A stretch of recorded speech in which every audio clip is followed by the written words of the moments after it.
출애굽기에 함께하는 매일 예배 오신 성도님들 예수님의 이름으로 환영합니다. 우리 같이 기도함으로 하나님께 예배드리겠습니다.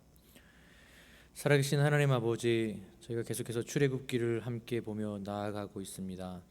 출애굽기를 볼 때 성령님 우리에게 말씀하여 주시고 하나님께서 우리에게 말씀하시는 그 음성을 듣고 또 오늘 하루도 하나님과 동행하고 교제하며 하나님을 따라 살 수 있는 은혜를 베풀어 주시옵소서. 특별히 한국 방문 중이신 목사님 가운데 함께해 주시고 모든 일정을 은혜 가운데 잘 마치고 돌아오실 수 있도록 인도하여 주옵소서. 우리 주 예수 그리스도의 이름으로 감사하며 기도 올리옵나이다. 아멘. 우리 함께 찬양하겠습니다. 괴로울 때 주님의 얼굴 보라, 괴로울 때 주님의 얼굴 보라. 함께 찬송하시겠습니다.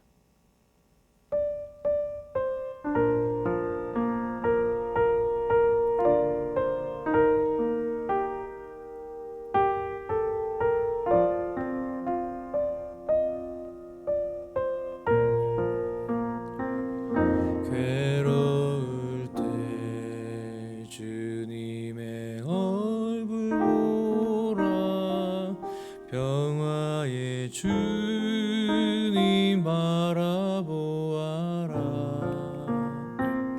세상에서 시달린 친구들아, 위로의 주님 바라보아라. 눈을 들어 주를 보라, 내 모든 염려 주께 맡겨라. 슬플 때에 주님의 얼굴 보라, 사랑의 주님 안식 주리라.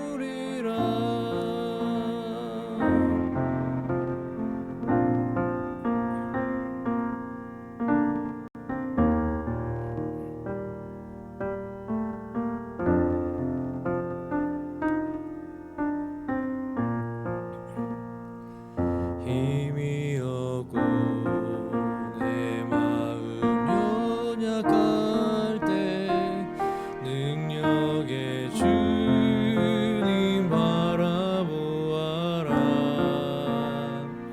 주의 이름 부르는 모든 자는 힘 주시고 늘 지켜주시리. 눈을 들어 주를 보라, 내 모든 염려 주께 맡겨라. 슬플 때에 주님의 얼굴 보라, 사랑의 주님 안식 주리라. 눈을 들어 주를 보라, 내 모든 염려 주께 맡겨라. 슬플 때에 주님의 얼굴 보라, 사랑의 주님 안식 주리라.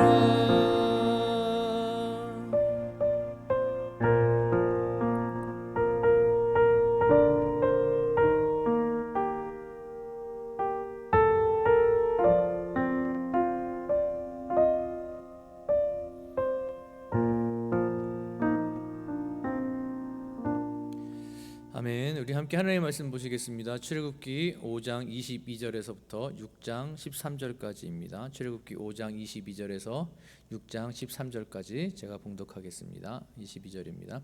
모세가 여호와께 돌아와서 아뢰되 주여 어찌하여 이 백성이 학대를 당하게 하셨나이까? 어찌하여 나를 보내셨나이까? 내가 바로에게 들어가서 주의 이름으로 말한 후로부터 그가 이 백성을 더 학대하며 주께서도 주의 백성을 구원하지 아니하시나이다. 여호와께서 모세에게 이르시되 이제 내가 바로에게 하는 일을 내가 보리라. 강한 손으로 말미암아 바로가 그들을 보내리라.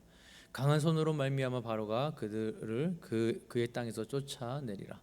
하나님이 모세에게 말씀하여 이르시되 나는 여호와이니라. 내가 아브라함과 이삭과 야곱에게 전능히 하나님으로 나타났으나 나의 이름을 여호와로는 그들에게 알리지 아니하였고 가나안 땅 곧 그들이 거류하는 땅을 그들에게 주기로 그들과 언약하였더니 이제 애굽 사람이 종으로 삼은 이스라엘 자손의 신음 소리를 내가 듣고 나의 언약을 기억하노라. 그러므로 이스라엘 자손에게 말하기를 나는 여호와라. 내가 애굽 사람의 무거운 짐 밑에서 너희를 빼내며 그들의 노역에서 너희를 건지며 편팔과 여러 큰 심판들로서 너희를 속량하여 너희를 내 백성으로 삼고 나는 너희의 하나님이 되리니 나는 애굽 사람의 무거운 짐 밑에서 너희를 빼낸 너희의 하나님 여호와인 줄 너희가 알지라. 내가 아브라함과 이삭과 야곱에게 주기로 맹세한 땅으로 너희를 인도하고 그 땅을 너희에게 주어 기업을 삼게 하리라. 나는 여호와라 하셨다 하라. 모세가 이와 같이 이스라엘 자손에게 전하나 그들이 마음의 상함과 가혹한 누욕으로 말미암아 모세의 말을 듣지 아니하였더라. 여호와께서 모세에게 말씀하여 이르시되 들어가서 애굽 왕 바로에게 말하여 이스라엘 자손을 그 땅에서 내보내게 하라. 모세가 여호와 앞에 아뢰어 이르되 이스라엘 자손도 내 말을 듣지 아니하였거든 바로가 어찌 들으리이까. 나는 입이 둔한 자니이다. 여호와께서 모세와 아론에게 말씀하사 그들로 이스라엘 자손과 애굽 왕 바로에게 명령을 전하고 이스라엘 자손을 애굽 땅에서 인도하여 내게 하시니라. 하나님의 말씀입니다. 오늘 말씀의 제목은 고난의 때 기도하라. 고난의 때 기도하라입니다. 데살로니가서 5장 16절 18절 말씀 너무나 잘 아시는 말씀인데 한번 보겠습니다. 항상 기뻐하라. 쉬지 말고 기도하라. 범사에 감사하라. 이것이 그리스도 예수 안에서 너희를 향하신 하나님의 뜻이니라. 저도 그랬고요. 어렸을 때부터 주로 이제 어떻게 배웠냐면 하나님께서 우리에게 항상 기뻐하라고 이렇게 명령하셨고 쉬지 말고 기도하라고 명령하셨으며 범사에 감사하라라고 명령했다. 이제 이 말씀을 근거로 해서 이렇게 배웠습니다. 왜 그렇습니까? 하나님의 뜻이기 때문이다라는 것이죠. 우리가 항상 기뻐하고 쉬지 말고 기도하고 범사에 감사해야 되는 건 하나님의 뜻이기 때문에 그래야 된다. 그러니까 이 하나님의 뜻을 이제 명령으로 이제 보는 겁니다. 그런데 한번 좀 살펴볼 게 있는데 제가 가로 열고 이제 이 말씀에다 넣어놨는데요. 그 하나님의 뜻, 그러니까 명령이기 때문에 이제 그렇게 보이지만 사실은 이 18절에서 이 하나님의 뜻이라고 할 때 하나님의 뜻은 God's will입니다. 그러니까 God's command 뭐 이런 게 아니고요. God's will이라는 것입니다. 무슨 말입니까? 하나님의 의지를 가지고 계신다는 겁니다. will 하면 의지 아닙니까? 의지. 하나님께서 하시겠다는 거죠. 뭘 하시겠다는 겁니까? 즉 하나님께서 그 그리스도 안에 있는 성도들이죠. 성도들을 기뻐하게 하시겠다는 겁니다. 이게 하나님의 의지입니다. 저와 여러분들을 기쁘게 하는 거, 기쁘시게 하겠다는 게 하나님의 의지이고 기도하게 하겠다는 겁니다. 하나님의 God's will, 하나님의 의지라는 겁니다. 그리고 또 그 감사하게 하겠다는 겁니다. 하나님께서. 그러니까 하나님은 저 여러분이 기뻐할 수 없는 상황인데 억지로라도 기뻐해라. 뭐 웃으면 복이 와요. 이게 아니라는 겁니다. 오히려 우리 하나님은 저 여러분들이 기뻐할 수밖에 없는 상황으로 만들어 가신다는 겁니다. 이게 하나님의 뜻, 하나님의 의지, God's will. 기도할 수 없는 상황인데도 억지로라도 기도하라가 아니라 하나님께서 저와 여러분들이 기도할 수밖에 없는 상황으로 몰아가실 것이고 감사할 수 없는 상황에서도 감사하라 물론 할 수 있겠죠. 그렇지만 이 감사할 수 있는 상황으로 하나님께서 만들어 가시겠다. 그러니까 억지 감사, 억지 기도, 억지 기쁨이 아니라 진심으로 기뻐하고 진심으로 감사하고 진심으로 기도할 수 있는 그러한 성도로 하나님께서 만들어 가시겠다. 이게 하나님 God's will, 하나님의 의지라는 겁니다. 그러므로 도저히 우리가 기뻐하지 못할 날이 있을 수 있다는 것을 분명히 인정해야 합니다. 도저히 기뻐할 수 없을 날이 있습니다. 예를 들면 부모님 돌아가셨는데 기뻐하는 자식, 이게 올바른 자녀입니까? 슬퍼해야죠. 자녀가 어려운 일 당했는데 어려운 일 당했다고 깽가르치고 좋아하는 부모들 있습니까? 그건 완전히 부모가 아니죠. 그러나 저와 여러분들이 기억할 것은 무엇입니까? 부모님이 돌아가시고 자녀들이 어려운 일이 있을 때 힘들고 어렵지만, 그러나 저와 여러분들이 믿는 것은 무엇입니까? 기억할 것은 무엇입니까? 바로 이겁니다. God's will, 하나님의 의지입니다. 하나님은 이 슬픔이 변화에 뭐가 되게 만드시는 분입니까? 기쁨으로 만드시는 분이라는 겁니다. 하나님은 기도하지 못해서 좌절해 있는 저희들을 변화시켜서 기도하게 만드시는 분이라는 겁니다. 하나님은 감사하지 못하는 저와 여러분들을 변화시켜서 감사하게 만드는 분, God's will, 의지를 가지신 분이라는 겁니다. 그래서 이 하나님을 우리가 기억해야 한다는 것입니다. 슬퍼할 날이 있습니다. 괴로워할 날이 있습니다. 감사하지 못할 날이 있습니다. 기도 안 될 날이 있습니다. 그럼에도 불구하고 우리가 버틸 수 있는 이유는 무엇입니까? 하나님이 우리에게 기쁨을 주시는 분이시고, 하나님이 우리를 기도하게 하게 하시는 분이고, 하나님이 우리를 감사하게 하는 분이시라는 겁니다. 어떻게 합니까? 하나님의 뜻, God's will, 하나님의 의지, 이것을 우리가 알기 때문이라는 겁니다. 이것을 믿기 때문이라는 것입니다. 그러므로 항상 기뻐하지 못하고, 그리고 쉬지 않고 기도하지 못하고, 그리고 범사에 감사하지 못하는 삶을 사신다고 스스로 자책하실 필요 없습니다. 하나님은 기뻐하지 못하는 저와 여러분에게 분명히 기쁨의 이유를 주실 겁니다. 그걸 기대하십시오. 지금 기뻐하지 못한다고 자책하지 마시고 분명히 기쁨의 이유를 주실 하나님을 기대하십시오. 그분께 소망을 두십시오. 지금 기도가 안 된다고, 지금 기도하지 못한다고 자책하지 마십시오. 분명히 여러분 기도하게 하실 겁니다. 그 하나님을 기대하십시오. 지금 감사하지 못한다고 스스로 자책하지 마십시오. 하나님은 여러분들에게 감사할 이유를 분명히 주실 것입니다. 우리 하나님은 공의의 하나님이기도 하지만 우리 하나님은 자비와 긍휼이 풍성하신 분입니다. 자비와 긍휼이 풍성해서 공의를 덮습니다.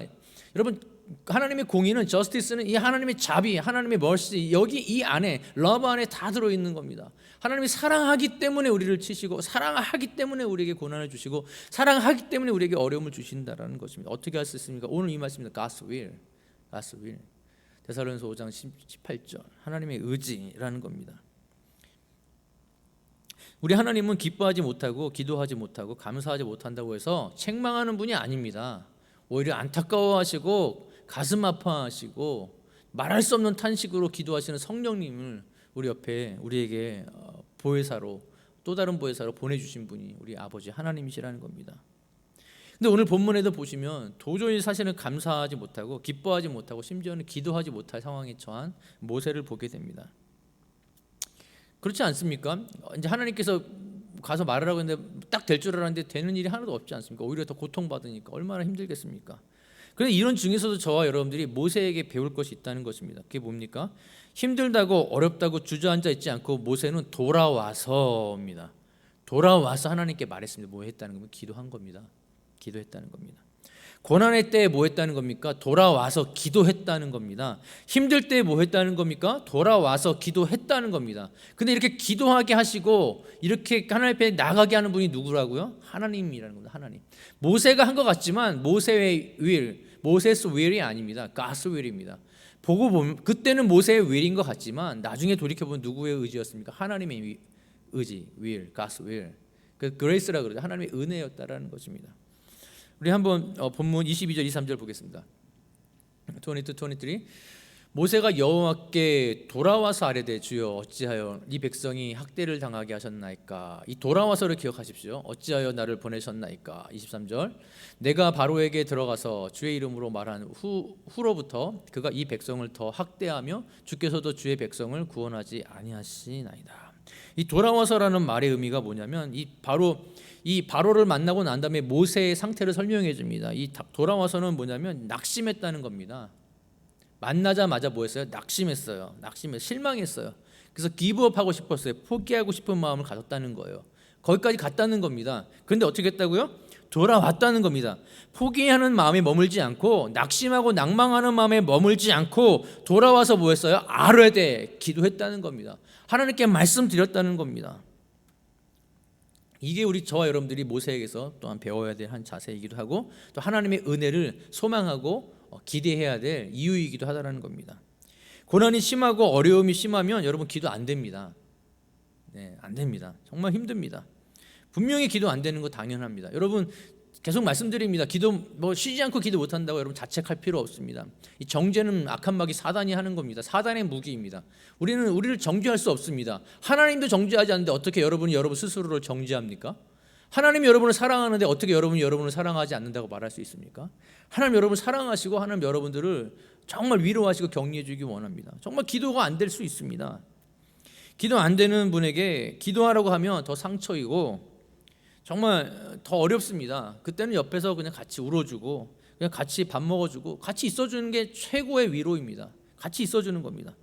그러나 여러분 꼭 기억하십시오. 이게 평생 가지 않습니다. 이게 몇 년 가지 않고 몇십 년 가지 않습니다. 이 기도가 안 되고 이런 것이 오래 가지 않습니다. 언젠가는 하나님께 돌아갈 힘을 준다는 겁니다. 돌아가는 힘을 주시면 오늘 모세처럼 돌아와서 아뢰되 힘을 주시면 그때 가서 기도하는 겁니다. 어떻게 합니까? 우리에게 돌아갈 힘을 하나님께 주실 거라는 걸 어떻게 합니까? 데살로니가서 5장에서 지금 보시지 않았습니까? God's will, 하나님의 의지가 우리로 하여금 돌아오게 한다는 겁니다. 모세가 훌륭했지만 그러나 하나님께서 모세로 하여금 돌아와서 기도하게 했다라는 것입니다. 저도 목회자이지만 도저히 기도의 자리에 나가지 못했었던 경험이 두 번 있었습니다. 둘 다 미국에서 있었습니다. 정말 아무것도 할 수 없는 정말 무력한 상태에 있었습니다. 근데 참 아이러니하게도요, 그때 저에게 이 힘을 줬던 건 뭐냐면 어느 장로님 댁에서 저에게 주셨던 이 김치찌개였습니다. 제 평생에 진짜로 제일 맛있는 김치찌개. 그게 얼마나 힘이 됐었는지 모릅니다. 그리고 저의 상황이 어떤지 대충 다 보시면 알지 않습니까? 주변에서 다 눈치채고 알고 계실 텐데도요, 꼬치꼬치 캐묻지 않습니다. 기다려줬습니다. 장로님들이 그 얼마나 고마운지 모릅니다. 제 상황을 알지만 꼬치꼬치 안 캐묻고 기다려주고 격려해주고 함께 해주셨던 거 얼마나 고마웠는지 모릅니다. 그리고 그때를 이겨내니 하나님께서 다시 하나님 앞에 나아가서 더 하나님 앞에 기도하고 하나님 앞에 나아갈 수 있는 은혜를 주셨고, 더 중요한 것은 God is good, 이걸 경험했습니다. 하나님은 진짜 좋으신 분이라는 것을 삶을 통해서 그냥 머리로 하는 게 아니라 experience, 경험으로 알게 되었다는 겁니다. 경험으로 고백할 수 있었다는 겁니다. 그러니까 힘들고 어려우면 기도 안 나오는 거 당연합니다. 그러나 어느 때가 되면 하나님께서는 모세가 돌아와서 기도한 것처럼 저와 여러분도 기도의 자리로 다시 부르실 것입니다. 이것이 하나님의 뜻, God's will, 하나님의 의지십니다. 그때 돌아와서 모세처럼 더욱더 진실되게 여러분의 속마음을 다 아뢰십시오. 그리고 지금 아뢰십시오. 지금 말씀 듣고 지금 돌아가기 원하시면 지금 하나님 앞에 가시면 지금이 바로 돌아와서 기도해야 될 때인지도 모릅니다. 지금 하나님께 말씀드리십시오. 그런데 사실 본문에서 더 놀라운 사실이 있습니다. 더 놀라운 사실은 뭐냐면 이와 같은 모세의 기도, 돌아와서 아뢰었던 이 모세의 기도에 하나님께서 응답하시는데, 어제 본문은 전체 12절 중에서 딱 한마디 아니었습니까? 내 백성을 보내라, 이거 아니었습니까? 근데 오늘은 이 모세의 기도에 총 15절입니다. 물론 이제 전부하면 5장 6장 전체로 볼 수 있겠지만 오늘 본문만 봤을 때 15절 중에 무려 9절이나 하나님께서 모세에게 응답하십니다. 이를 행하실 여호와에 대해서 말합니다. 언약하시고 언약을 지키시는 하나님의 성품에 대해서 모세에게 9절에 걸쳐서 가르치십니다. 말해줍니다. 이야기해줍니다. 그래서 여호와라는 단어만 10번 나옵니다. 6장 1절 보시겠습니다. 하나님이 응답하십니다. 여호와께서 모세에게 이르시되, 이제라는 단어가 중요합니다. 이제 내가 바로에게 하는 일을 내가 보리라. 강한 손으로 말미암아 바로가 그들을 보내리라. 강한 손으로 말미암아 바로가 그들을 그의 땅에서 쫓아내리라. 이제 모세가 하나님께서 약속을 지체하심에 대해서 기도하자 이제 그 약속을 실행하시겠다고 대답한다는 겁니다. 무슨 말입니까? 우리 하나님은 여러분의 기도를 그냥 허술하게 들으는 분이 아니시라는 겁니다. 하나님은 저와 여러분의 기도에 응답하심으로 저와 여러분들을 위로하시고 격려하시는 분이라는 겁니다. 기도했더니 이제 때가 되었다라고 말씀해 주는 겁니다. 이제 내가 나의 능력을 보여주고 내가 이스라엘 백성들을 저 애굽에서 구원해야 될 때가 되었다라고 이제 말씀해 주신다는 겁니다. 물론 지금 당장 저와 여러분의 소원대로 하나님께서 응답하지 않을 수 있습니다. 그러나 지나고 나서 보면 항상 하나님은 최상의 것을 저와 여러분들에게 주었다라는 것을 아마 아실 것입니다. 이제 기도하시면 하나님은 이제 응답하시고, 그리고 이제 바로 지금 하나님은 저 여러분들을 격려하시고 위로하시는 분이시라는 겁니다. 그러면서 계속해서 2절 1에서 8절까지 말씀하십니다. verse 2 보시면 하나님께서 모세에게 말씀하여 이르실 때 나는 여호와이니라. 이제 여호와라고 말합니다. 여호와의 뜻이 무엇입니까? 두 가지죠. I am who I am, that I am. 스스로 있다라는 뜻입니다. 그리고 또 두 번째는 뭡니까? 약속을 꼭 지킨다는 겁니다. 약속. 그러니까 언약의 하나님 이야기할 때 이 여호와가 나옵니다. 약속을 꼭 지키는 하나님이라는 겁니다. verse 3절 3 내가 아브라함과 이삭과 야곱에게 전능하신 하나님으로 나타났으나 나의 이름을 여호와로는 그들에게 알리지 아니하였고, 전능하신 하나님 엘샤다이입니다. 근데 아브라함과 이삭과 야곱에게 여호와라는 이름을 안 가르쳐 준 적은 없습니다. 가르쳐 주셨는데 이 말은 뭐냐면 알리지 아니하였고, 즉 경험하지 않았다는 겁니다. 여호와 하나님에 대해서 그냥 머리로 아는 게 아닙니다. 야다는 익스피리언스, 경험이 들어간 겁니다. 그리고 4절 4 가나안 땅 곧 그들이 거류하는 땅을 그들에게 주기로 그들과 언약하였더니 5 이제 애굽 사람이 종으로 삼은 이스라엘 자손의 신음소리를 내가 듣고 나의 언약을 기억하노라. 여러분, 신음소리 듣는 분이십니다. 신음소리, 우리 하나님. 그리고 기억하노라, 이 5절에 기억한다가 그냥 단순히 기억한다가 잊어먹었다 딱 기억하는 게 아니라 때가 되었으므로 이제 나의 일을 시작하겠다, 이게 기억하다라는 의미라 그랬습니다. 잊어먹었다 갑자기 기도하니까 갑자기 생각나는 게 아니고 항상 생각하고 있다가 이제 때가 되었다, 이 의미라고 말씀드렸습니다. 6절 그러므로 이스라엘 자손에게 말하기를 나는 여호와라. 내가 애굽 사람의 무거운 짐 밑에서 너희를 빼내며 그들의 노역에서 너희를 건지며 편팔과 여러 큰 심판들로서 너희를 속량하여 너희를 내 백성으로 삼고 나는 너희의 하나님이 되리니 나는 애굽 사람의 무거운 짐 밑에서 너희를 빼낸 너희의 하나님 여호와인 줄 너희가 알지라. 8절 내가 아브라함과 이삭과 야곱에게 주기로 맹세한 땅으로 너희를 인도하고 그 땅을 너희에게 주어 기업을 삼게 하리라. 나는 여호와라 하셨다 하라. 아브라함, 이삭, 야곱, 요셉에게는 엘샤다이, 전능하신 하나님으로만 그들에게 알리셨다면 이제 지금부터는입니다. 그 전에도 여호와라는 이름 얘기했습니다. 그러나 이제 지금부터는입니다. 지금부터는 여호와, 언약을 지키시는 스스로 있는 자로서의 하나님을 너희가 알 것이다라는 겁니다. 이제 그 하나님을 출애굽 세대들이 경험하게 된다는 겁니다. 즉 이 하나님을 출애굽을 통해서 경험하게 될 것이다. 그러므로 어제 말씀을 증거한 것처럼 여러분에게 있어서 진짜 중요한 게 뭐냐면 그 한 말씀입니다. 그 한 말씀. 이게 너무나 중요한 성도의 삶의 이정표가 됩니다. 하나님께서 주신 그 한 말씀이 있느냐 없느냐. 왜 그렇습니까? 우리 하나님은 누구십니까? 이름이 여호와입니다. 약속을 꼭 지키는 분입니다. 약속을 꼭 지키는 분이시기 때문에 그 언약의 말씀, 여러분들에게 주신 그 말씀, 그 한마디의 그 말씀이 너무나 중요하다는 것입니다. 그 말씀이 있을 때 우리는 다시 일어나고 다시 하나님의 일을 감당할 수 있게 된다는 것입니다. 그리고 하나님은 다시 바로에게 가서 내 백성을 보내라고 말하라고 말씀하시고, 모세는 바로 앞에서 이제 잠깐 읽었지만 모세는 이스라엘 백성도 내 말을 듣지 않는다라고 말하지 않습니까? 그러니까 이스라엘 백성들한테 가서 하나님께서 하신 말씀을 다시 말하지만 이스라엘 백성들은 또 듣지 않죠. 그러자 하나님께 와서 이스라엘 백성들도 내 말을 듣지 않는데 바로가 내 말 듣겠습니까? 라고 말합니다. 그래서 하나님은 거두절미하고 다 잘라버리고 바로 다시 명령합니다. 가서 말해라 라고 말합니다. 13절입니다. 13 여호와께서 모세와 아론에게 말씀하사 그들로 이스라엘 자손과 애굽 왕 바로에게 명령을 전하고 이스라엘 자손을 애굽 땅에서 인도하여 내게 하시니라. 이게 좀 이제 개역개정 번역이 조금 이해가 좀 잘 안 될 수 있는데 이게 이 말입니다. 그러니까 모세와 아론에게 이제 말씀하셨는데요. 그건 뭐냐면 말씀하사 그들로 이스라엘 자손과 애굽 왕 바로에게 명령을 전하. 그들이 누구냐면 모세와 아론이겠죠. 모세와 아론에게 이스라엘 자손과 애굽 왕 바로에게 가서 여호와의 명령, 무슨 명령이요? 애굽을 내 백성을 보내라 하신 명령, 가나안 땅으로 가게 풀어줘라 하는 이 명령을 전하고 이스라엘 자손을 애굽 땅에서 인도하여 내라, 이 말입니다. 그러니까 그들로가 헷갈렸어요.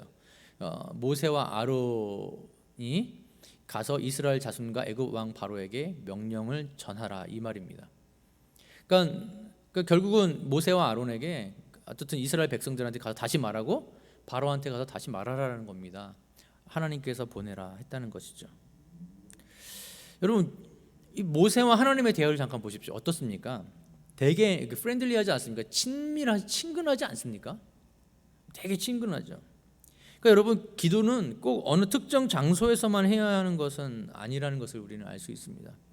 기도는 어느 특정 장소에서만 하는 게 아닙니다. 물론 성경에도 몇 번 특정한 장소가 있었죠. 뭐 예를 들면 모세 같은 경우 나중에 이제 아말렉과의 전쟁을 할 때 산에서 기도하지 않습니까?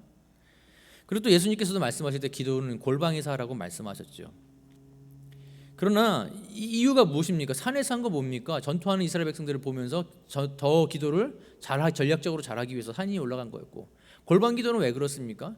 기도의 진정한 이유, 하나님과의 친밀한 교제는 빼놓고 남에게 보이려고 하는 외식적인 기도를 하기 때문에 골방에 들어가라는 거 아니었습니까? 그러니까 기도의 진짜 중요한 거, 친밀한 관계를 유지하기 위함이지 꼭 산에서 기도해야 되고 골방에서만 기도해야 된다라고 말씀하신 것은 아니라는 것입니다. 오늘 본문의 모세를 보면 이제 언제 어디서나 하나님과 대화한 것 같습니다. 매우 친밀합니다. 매우 친밀합니다. 고난의 때, 어려울 때 격식 갖추고 기도하기 쉽습니까? 어렵습니까? 어렵습니다. 그냥 기도하기도 힘든데 어떻게 격식 갖추고 기도합니까? 그러나 고난의 때 그리고 힘들 때 다 한두 번씩은 아마 경험해 보셨을 겁니다. 차 안에서 어떻습니까? 또는 길을 걸으면서 어떻습니까? 또는 책상 앞에 앉아서, 때로는 침대 위에서, 때로는 이불 속에서, 때로는 소파에서, 때로는 산행 중에, 때로는 달리는 중에, 때로는 요리하다가, 때로는 청소하다가, 때로는 잠깐 쉬는 시간 중에, 여러 모습, 여러 상황에서 우리는 하나님과 대화할 수 있다는 것입니다. 그러므로 혹시 고난 가운데 계시는 분 계십니까? 어느 방법으로든 하나님과 대화하기를 시도해 보십시오. 꼭 무릎을 꿇지 않아도 됩니다. 꼭 교회가 아니어도 되고 골방이 아니어도 됩니다. 저와 여러분이 하나님을 개인적으로 만날 수 있는 그 장소, 그곳에서 아버지와 대화를 시도해 보십시오. 아까 읽었던 것처럼 6장 5절에서 이스라엘의 신음소리를 들으신 그 하나님은 저와 여러분의 신음소리 들으십니다. 그리고 분명히 가장 좋은 곳으로 응답하십니다. 고난 가운데 계시는 성도님들 계십니까? 돌아오십시오. 돌아와서 언제 어디서나 꼭 교회당이 아니고 골방이 아니더라도 여러분의 영적 안테나를 하나님께 고정하시고 아버지 이렇게 하십시오.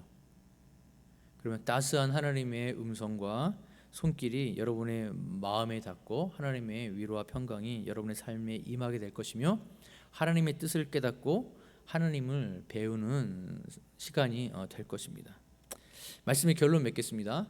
고난의 때 기도하라. 고난의 때 기도하라.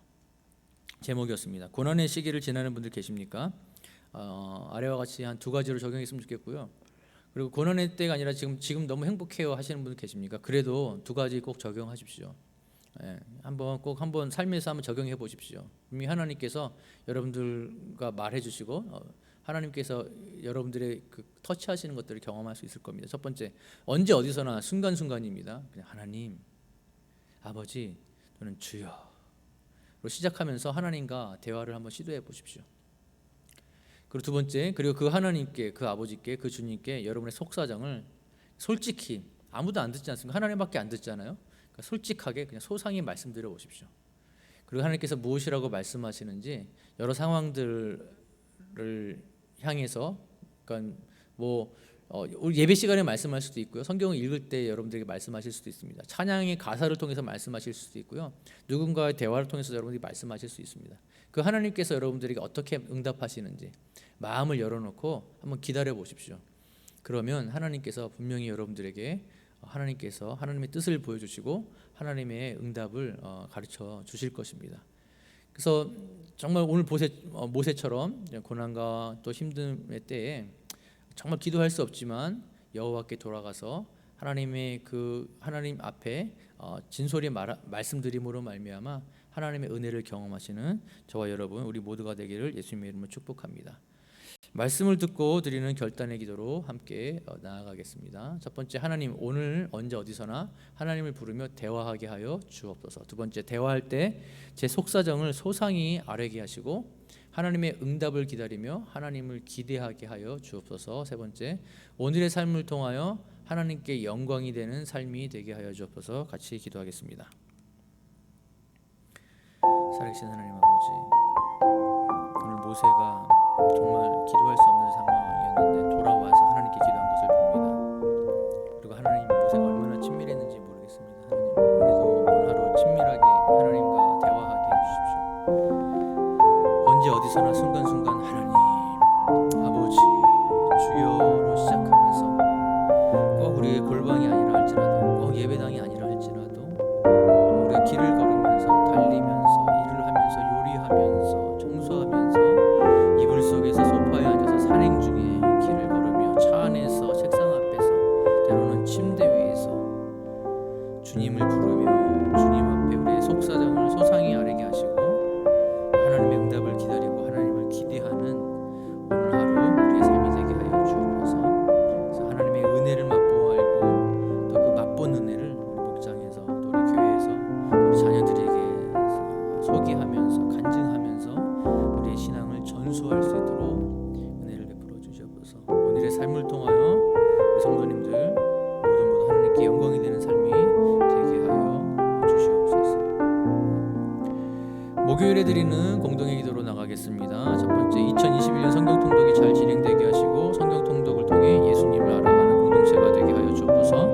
두 번째, 안디옥 공동체의 어린이들과 중고등부 청년 다음 세대를 긍휼히 여기시사 이들이 요셉처럼 꿈이 있는 자녀들, 다니엘처럼 뜻을 세운 자녀들, 다윗처럼 원수를 두려워하지 않는 믿음의 자녀들이 되게 하옵소서. 세 번째, 코로나19로 어려운 가운데 있는 이들을 찾아가셔서 위로하시고 온전한 치유와 회복이 있게 하여 주옵소서.